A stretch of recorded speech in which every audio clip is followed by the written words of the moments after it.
Base of ম্যাথমেটিক্সে তোমাদের সকলকে স্বাগত। এখন আমি আলোচনা করছি জ্যামিতির শর্ট প্রশ্ন নিয়ে। আজকে আলোচনা করছি ক্লাস 9-এর কোষে দেখি 17-এর 11-3 অঙ্কটি। এটি আছে তোমাদের 246 পেজে। প্রশ্নটি এরকম: ত্রিভুজ এবিসি সমবাহু ত্রিভুজের এটি হচ্ছে মধ্যমা এবং জি হলো ভরকেন্দ্র। ত্রিভুজটির বাহুর দৈর্ঘ্য যদি 3√3 সেমি হয় তাহলে এজির মান কত? তাহলে এখানে লক্ষ্য করো, এখানে মধ্যমা কথাটা বলেছে এবং ভর কেন্দ্র বলেছে। তো এখন ভর কেন্দ্র বা মধ্যমা এগুলো আমরা কোন উপপাদ্য থেকে পাই? এটা 30 নম্বর উপপাদ্যতে আমরা পেয়েছি। কি জিনিসটা একটু দেখে নাও। মনে করো এবিসি একটি ত্রিভুজ, এই ত্রিভুজটা কিন্তু সমবাহু বলেছে, তাই তিনটে বাহু সমান আঁকার চেষ্টা করছি। এটা একটা সমবাহু ত্রিভুজ যার তিনটি বাহু সমান। তো এর একটি মধ্যমা বলছে এডি, তাই ডি বিন্দুটা অবশ্যই মধ্যবিন্দু, তাহলে এডি হচ্ছে মধ্যমা। দিয়ে বলছে জি হচ্ছে ভরকেন্দ্র। ভরকেন্দ্র কাকে বলে?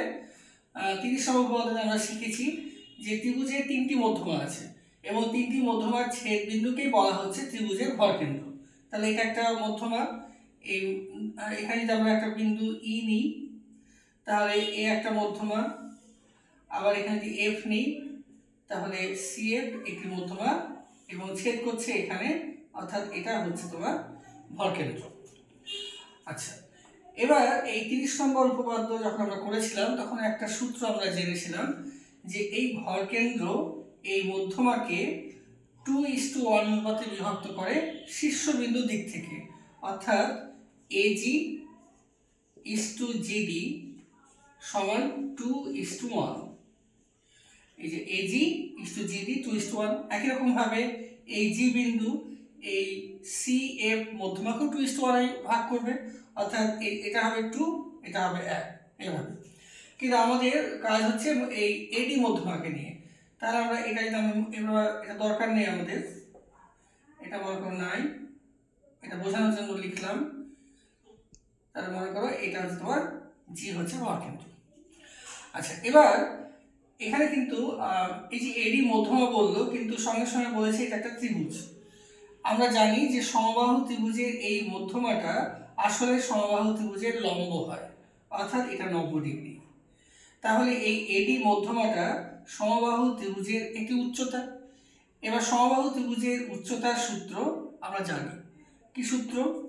উচ্চতা সমবাহু ত্রিভুজের উচ্চতার সূত্র হচ্ছে √3/2 ইন্টু বাহু। আর এই সমবাহু ত্রিভুজের বাহুর দৈর্ঘ্য বলে দিয়েছে 3√3, অর্থাৎ 3√3 সেমি। তাহলে কত হচ্ছে? √3 আর √3 গুণ করলে 3 হয়, অর্থাৎ 3 3 9, তাহলে হবে 9/2 সেমি। তাহলে আমরা এই এডি মধ্যমার দৈর্ঘ্য পেয়ে গেলাম 9/2 সেমি। এখন এই জি বিন্দু এডি মধ্যমাকে 2:1 অনুপাতে বিভক্ত করেছে, তাহলে আমরা আনুপাতিক ভাগার অনুযায়ী এজির মান আমরা সহজে বের করতে পারবো। কত? পুরোটা 9/2, 9/2 গুণ এজি আনুপাতিক ভাগার কত হবে? 2/2 এর আগে 3। তাহলে কাটাকাটি করো, 2 2 কেটে গেল, 3 দিয়ে 3 3 9, অর্থাৎ 3 সেমি। তো এভাবে আজকে আমরা আমাদের উত্তরটা পেলাম, এজি সমান 3 সেমি। তো এভাবে আজকের জ্যামিতিক শর্ট প্রশ্নটা করলাম। আগামী পর্বে আরেকটি জ্যামিতিক শর্ট প্রশ্ন আলোচনা করবো। তোমরা ঠিক থাকো। Thank you.